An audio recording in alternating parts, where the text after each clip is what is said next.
जी उनको मिट्टी देने के लिए आए थे और साथ ही शोकाकुल परिवार को ढाढ़स देने आए थे और बाकायदा मंत्री जी से मिले, उनसे यही संदेश दिया मैंने कि परिवर्तन संसार का नियम है और एक ना एक दिन सबको उसके हवाले अपने आप को करना पड़ता है जिसने हमें दुनिया में भेजा है। तो समय हो चला था, अपने आप को ढाढ़स दीजिए, हौसला रखिए।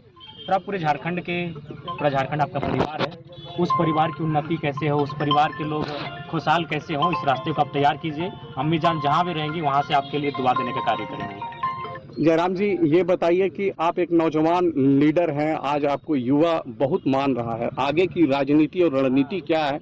एमएलए चुनाव में क्या उपस्थिति होगी आपकी पार्टी की? देखिए 24 वर्षों का झारखंड हो चुका है, लेकिन आज भी देख सकते हैं हमारे हिस्से की नौकरियों को, चाहे आउटसोर्सिंग की बात कीजिए, टेंडर की बात कीजिए या प्राइवेट सेक्टर्स की बात कीजिए, कहीं भी झारखंड के लोग अगर खोजने जाएंगे तो नहीं मिलेंगे।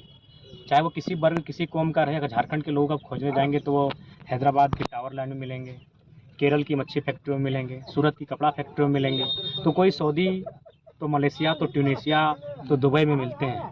ये दुर्भाग्य का विषय है। 40% खनिज देने वाला झारखंड राज्य, 75 से 80 प्रकार के मिनरल्स देने वाला झारखंड राज्य, अकेले 27% कोयला देने वाला झारखंड राज्य अगर आज इस प्रकार से पलायन और बेरोजगारी की मार झेलेगा तो कहीं ना कहीं एक सवाल खड़ा होता है कि राज्य किन के लिए बना था।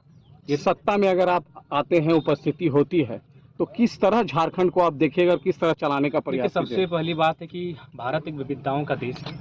भारत का संविधान भी साफ साफ कहता है और पहले अक्षर में ही भारत का जो पहला आर्टिकल है उसी में साफ साफ है कि भारत राज्यों का देश होगा, यानी बिना राज्यों के अब इस देश की कल्पना करेंगे तो बेईमानी होगी। तो जब भारत राज्यों का देश होगा तो बिहार यदि एक राज्य है, बंगाल यदि राज्य है, गुजरात यदि एक राज्य है और उन राज्यों की यदि अपनी मर्यादा और पहचान और परंपरा है, तो झारखंड भी एक राज्य है, उसकी पहचान, परंपरा, उसकी पहचान होनी चाहिए। तो हम सबसे पहले स्थानीय नीति की बात करेंगे, एक मजबूत स्थानीय नीति बनाएंगे जो इस राज्यवासियों में एक अंतर लाए कि इस राज्य के मूल निवासी कौन है। देखिए, भारत की आबादी अभी लगभग 1.5 अरब के लमसम है, यानी 1 अरब 40 करोड़ के आसपास है और झारखंड की आबादी 3.5 करोड़ के आसपास लगभग।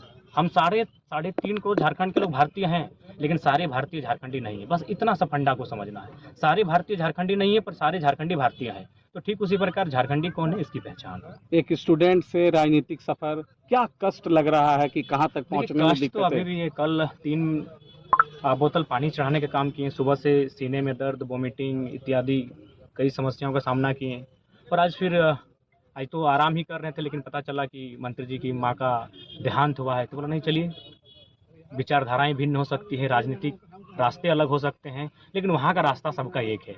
मान्यता अलग हो सकती है, कोई अल्लाह, कोई खुदा, कोई भगवान, कोई ईश्वर, कोई गॉड, कोई प्रकृति, कोई बूढ़ा बाबा, मान्यता अलग हो सकती है, लेकिन रास्ता सबका एक है। तो हमने कहा कि ऐसी घड़ी में इंसान को अपनी आपसी विचारधाराओं को भूलकर कंधे से कंधे मिलाकर खड़ा होना चाहिए, लोगों के दुख में शरीक होना चाहिए। युवाओं को रोजगार मिले, उनको उनका अधिकार मिले, उसको लेकर आज के युवाओं को आप क्या मैसेज दीजिएगा? देखिए, उनको तो हम यही मैसेज देना चाहेंगे कि देखिए, आज अगर सबसे बड़ी जिम्मेवारी किसी की है तो राजनेताओं की है, जिनके हाथों में इस राज्य की बागडोर है, जिनके हाथों में इस राज्य की भविष्य का रोड मैप है। तो उनसे अगर आप संतुष्ट नहीं हैं और आपको लगता है कि वो आपके आशाओं के अनुरूप कार्य नहीं कर रहे हैं, तो उनको बदलना चाहिए। युवाओं के हाथों में कमान देनी चाहिए, युवाओं के हाथों में बागडोर देनी चाहिए, ताकि इस राज्य को उस राज्य में तब्दील किया जा सके जिस उद्देश्य के साथ हमारे महापुरुषों ने इस राज्य को